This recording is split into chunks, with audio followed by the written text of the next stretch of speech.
Hi friends, LT सालिम उस्मानी channel में आपका स्वागत है। फ्रेंड्स, आज हम बात करने वाले हैं चिकनगुनिया टेस्ट या चिकनगुनिया फीवर क्या होता है, इसके लक्षण क्या होते हैं और जो चिकनगुनिया के बारे में बेसिक हम जानने वाले हैं कैसे फैलता है। उसके बाद हम देखने वाले हैं जो चिकनगुनिया के हमारे बेसिक लेबोरेटरी टेस्ट होते हैं वो।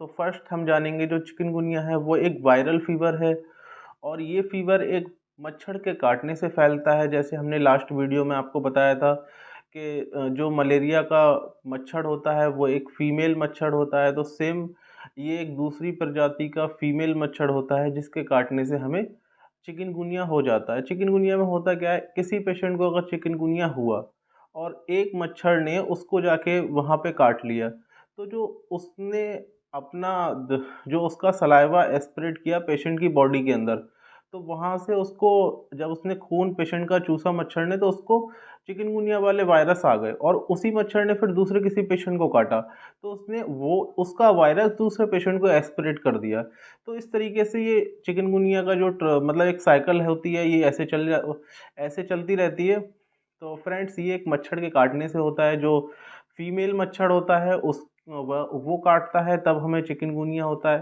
फिर हम जानेंगे जो चिकनगुनिया के हमारे सिम्टम्स होते हैं, चिकनगुनिया के लक्षण होते हैं। तो चिकनगुनिया के सिम्टम्स में फर्स्ट पेशेंट को जॉइंट्स पेन होगा, जितने भी उसके जॉइंट्स हैं सारे मूवमेंट में पेन होगा और घुटनों में काफ़ी पेन होगा, चलने में भी दिक्कत होगी पेशेंट को।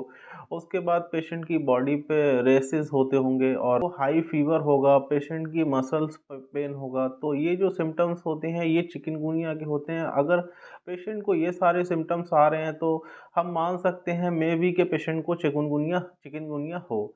बट कुछ कंडीशन में सेम और जो ये लक्षण हैं या जो सेम सिम्टम्स हैं ये डेंगू में भी होते हैं, क्योंकि डेंगू भी एक मच्छर के काटने से फैलता है। तो इसलिए हमें डायग्नोस के लिए फिर आगे लेबोरेटरी में काफ़ी टेस्ट करने होते हैं। लेबोरेटरी में चिकनगुनिया के लिए काफ़ी टेस्ट होते हैं। जैसे एक तो हम किट होती है हमारी, जो हम किट पे रैपिड टेस्ट करके पता कर सकते हैं चिकनगुनिया पॉजिटिव है या नेगेटिव है।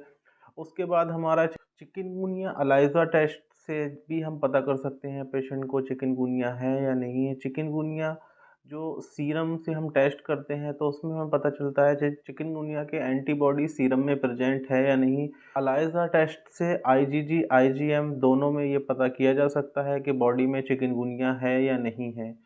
और चिकनगुन जो हमारा आईजीजी आईजीएम टेस्ट होता है, तो आईजीएम टेस्ट हमारा बहुत जल्दी पॉजिटिव आ जाता है, क्योंकि इसके हमारे पेशेंट की एंटीबॉडी में आईजीएम में पहले कोई कोई भी वायरस पहले एंटर करता है, उसकी डायग्नोस से हमें फर्स्ट पता चल जाता है। इम्यूनोफ्लोरो टेस्ट से भी हम चिकनगुनिया का टेस्ट पता कर सकते हैं चिकनगुनिया। और सीरम आईजीजी आईजीएम के बारे में भी हम जान सकते हैं कि जो चिकनगुनिया का वायरस है वो कौन से एंटीबॉडी में है, आईजीजीएम में है या आईजीजी में है। पीसीआर टेस्ट से भी हम चिकनगुनिया का टेस्ट कर सकते हैं, बट पीसीआर टेस्ट बहुत ज़्यादा सेंसिटिव होता है और ये काफ़ी कॉस्टली बैठता है, इसलिए डॉक्टर कम रेफ़र करते हैं पीसीआर टेस्ट के लिए। मोस्टली डॉक्टर जो रेफ़र करते हैं वो चिकनगुनिया अलाइजा के लिए रेफ़र करते हैं। बाद हम बताएंगे ये इसका सैंपल किस में लिया जाता है। तो फ्रेंड्स, ये जो चिकनगुनिया का टेस्ट होता है ये ब्लड से होता है और इसके लिए हमारे हाथ से ब्लड निकाला जाता है और सीरम से टेस्ट किया जाता है। और चिकनगुनिया के टेस्ट के लिए कोई भी फास्टिंग की रिक्वायरमेंट नहीं है। जब पेशेंट बताता है, जब डॉक्टर पेशेंट की कंडीशन को देख के इन्फॉर्म करता है, उस टाइम कभी भी हम रैंडम ये टेस्ट करा सकते हैं, इसके लिए फास्टिंग की कोई नीड नहीं है। तो फ्रेंड्स, आज की वीडियो में हमने आपको चिकनगुनिया के बारे में बताया। तो वीडियो को ज़्यादा से ज़्यादा सपोर्ट कीजिए और लाइक कीजिए और चैनल को सब्सक्राइब कीजिए। Thanks for watching.